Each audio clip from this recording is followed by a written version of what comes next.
رات کی تاریکی میں مقدونیہ کا محل لرز رہا تھا۔ ستونوں کے سائے لمبے ہوتے جا رہے تھے اور تخت خالی کھڑا تھا، جیسے کسی منتظر تقدیر کا راز چھپا ہو۔ اچانک قدموں کی چاپ گونجی اور حال میں ایک نوجوان داخل ہوا، چہرے پر اعتماد، آنکھوں میں طوفان۔ یہ تھا سکندر۔ لیکن کیا یہ صرف ایک تاج پوشی تھی، یا پھر ایک ایسی کہانی کا آغاز جو صدیوں تک دنیا کو اپنے سائے میں رکھے گی؟ تاریخ کی سانسیں تھم گئیں۔ لمحہ فیصلہ کن تھا۔ آنے والا وقت کس کا ہوگا، دنیا کا یا اسکندر اعظم کا؟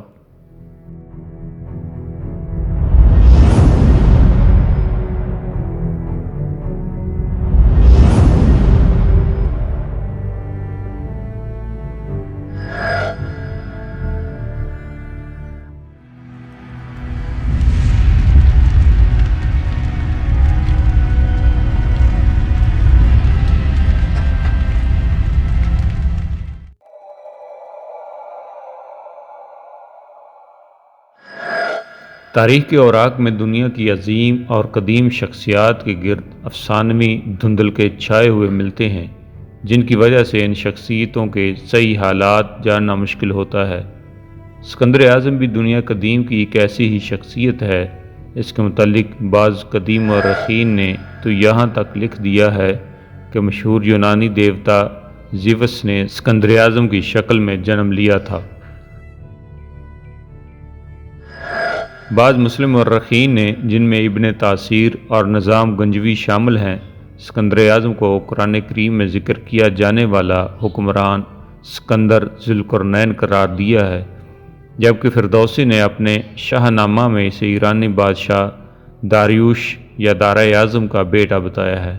بہرحال مقدونیہ کی تاریخ کے مطابق اسکندر اعظم وہاں کے الیگزینڈر نام کے 3 حکمرانوں میں سے تیسرا تھا۔ اسکندر اعظم 356 قبل مسیح میں فلپ دوم اور ملکہ اولمپیاس کے ہاں پیلا میں پیدا ہوا۔ فلپ دوم کی آرزو تھی کہ وہ مقدونیہ کو دنیا کی عظیم ترین سلطنت بنا دے۔ اسے امید تھی کہ وہ اپنی زندگی میں اپنی اس آرزو کی تکمیل نہ کر سکا تو اس کا بیٹا اسکندر اس کے خواب کو ضرور شرمندہ تعبیر کرے گا۔ اس مقصد کو سامنے رکھ کر اسکندر کی تعلیم و تربیت پر خاص توجہ دی گئی۔ کم سنی میں ایک دانش مند لیونیندس اس کی پرورش و تربیت کے لیے نگران خاص مقرر کیا گیا۔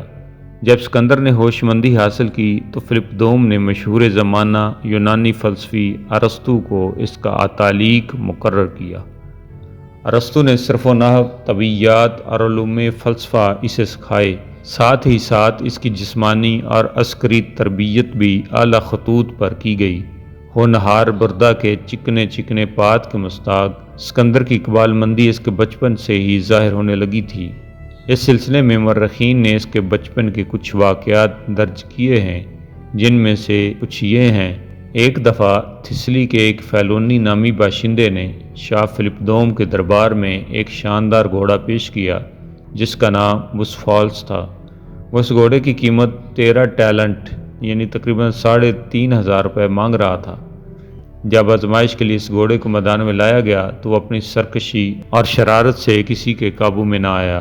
فلپ دوم کے دربار سے منسلک تمام سائس اس کو قابو نہ کر سکے اور بڑے بڑے شاہ سوار ناکام ہو گئے۔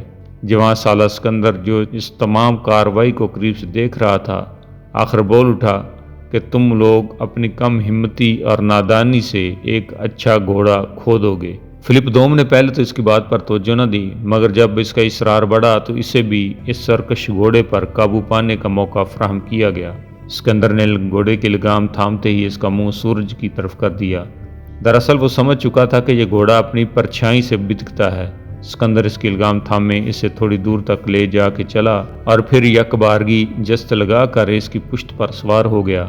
تھوڑی سی دیر میں گھوڑے کی اچھل کود اور سرکشی موقوف ہو گئی اور شاہ مقدونیہ نے فخر سے اسکندر کا ماتھا چوم لیا۔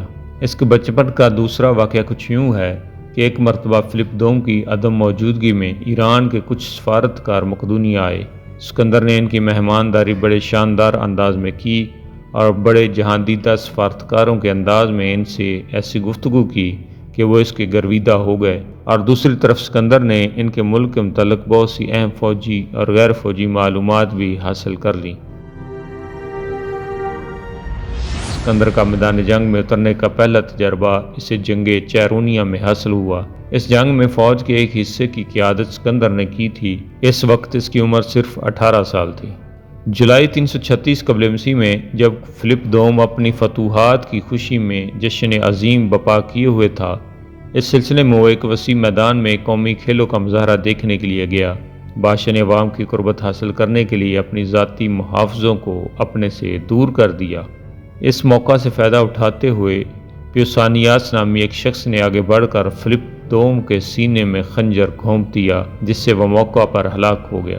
فلپ دوم کے قتل کے متعلق مورخین کی رائے مختلف ہے۔ کچھ کا خیال ہے کہ ملکہ اولمپیاس نے اپنے شوہر کو اس کی بے وفائی کا انتقام لینے کے لیے قتل کروایا۔ کچھ کا خیال ہے کہ نئی ملکہ کلوپیترا کے چچا اتالوس کے ہاتھوں قاتل کو سخت تکلیف اٹھانا پڑی تھی۔ چنانچہ اتالوس فلپ دوم کا متمت خاص اور سسر تھا، لہذا اس کا بدلہ قاتل نے خود فلپ دوم سے لیا۔ فلپ دوم کے قتل کے بعد فوج اور امراء نے بالاتفاق اسکندر کو مقدونیہ کے تخت پر بٹھا دیا۔ تخت نشینی کے وقت اسکندر کی عمر صرف 20 برس تھی۔ تخت نشینی کے بعد اسکندر نے سب سے پہلا کام یہ کیا کہ ان سب رشتہ داروں کو موت کے گھاٹ اتار دیا جو کسی نہ کسی طرح تخت و تاج کے دعوے دار ہو سکتے تھے۔ کہتے ہیں کہ اس نے اپنی سوتیلی ماں کی ایک شیر خوار بچی کو بھی زندہ نہ چھوڑا۔ جہاں اسے اپنے باپ کی سلطنت ورثے میں ملی، وہیں اس نے ایران اور ایران کے مقبوضات پر حملہ کرنے کا ارادہ بھی ورثے میں پایا۔ مقدونیہ کے داخلی امور پر دسترس حاصل کر کے اسکندر نے یونان کے خارجی امور پر توجہ دی۔ سلطنت ایران پر حملہ کرنے سے پیشتر ضروری تھا کہ وہ اپنے باپ کی طرح تمام یونانی ریاستوں کی قیادت حاصل کر لے۔ انہی دنوں ایتھنز کی شاہ پر تھبز نے وہ فوجی دستہ نکال باہر کیا جو فلپ دوم نے وہاں متعین کیا تھا۔ ادھر پیلوپونیز کے لوگوں نے بھی اعلان کیا وہ کہ اسکندر کی مداخلت پسند نہیں کرتے۔ اسکندر نے ایک کارروائی کا آغاز تھیسلی کو اپنا ہم نوا بنا کے کیا۔ اہل تھیسلی نے اسکندر کے حق میں ایک قدم اور آگے بڑھایا اور خواہش ظاہر کی کہ انجمن ہمسائگان کے تحت اسکندر کو ان کی متحدہ افواج کا سپہ سالار بنا دیا جائے۔ اس کے بعد اس نے یونان کے ساحلی علاقوں کی حمایت حاصل کر کے تھرماپولی کا رخ کیا۔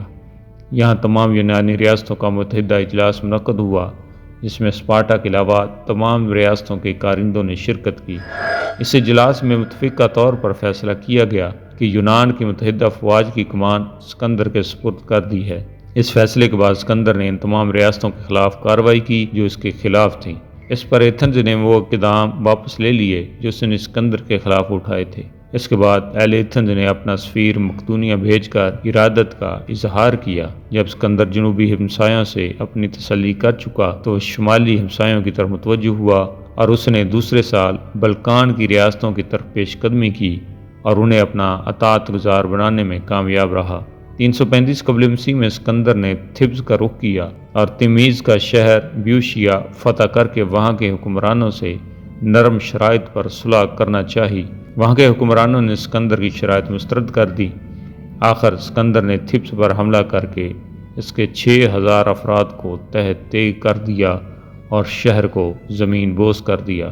اس سخت گیری کا نتیجہ یہ نکلا کہ اسکندر کی دھاک بیٹھ گئی اور یونان کی باقی ریاستیں محتاط رویہ رکھنے پر مجبور ہو گئیں۔ اس مہم سے اسکندر جب لوٹ رہا تھا تو اپنی آئندہ کی مہمات ایشیا کے متعلق جاننے کے لیے ڈیلفی کے مشہور زمانہ ہاتف قدے میں حاضر ہوا۔ اسکندر کے ڈیلفی پہنچنے کا دن ایسا دن تھا جس دن وہاں کی کاہنہ پیشن گوئیاں نہیں کرتی، مگر اس کے اصرار پر اسے بولنا پڑا۔ اس نے کہا کہ بیٹے تو کبھی مغلوب نہ ہوگا اور فاتح علم کہلائے گا۔ ادھر جب ایران کے حکمران داریوش سوم کو اسکندر کے ایران پر حملہ کرنے کے ارادے کے بارے میں علم ہوا تو اس نے بھی تیاریاں شروع کر دیں اور یونان ہی کے 50,000 پیشہ ور سپاہیوں کی خدمات حاصل کر لیں۔ اپنے بحری بیڑے میں اضافہ کیا اور اپنے ایک یونانی وفادار ممنون کو یونانی سپاہیوں کا سپہ سالار مقرر کیا۔ ممنون نے اس سے پہلے ایران کے لیے مصر میں فوجی خدمات سر انجام دی تھی۔ شاہ ایران نے ممنون کو یونانی شہر سائزک کو مسخر کرنے کے لیے میسیا بھیجا۔ اس اثناء میں اسکندر اعظم کا ایک جرنیل پرمینیان ایشیائی کوچے کے شہر گرینیاؤں پر حملہ آور ہوا۔ یہ حملہ اسکندر کی ایشیائی مہم کے پیش خیمہ کے طور پر کیا گیا۔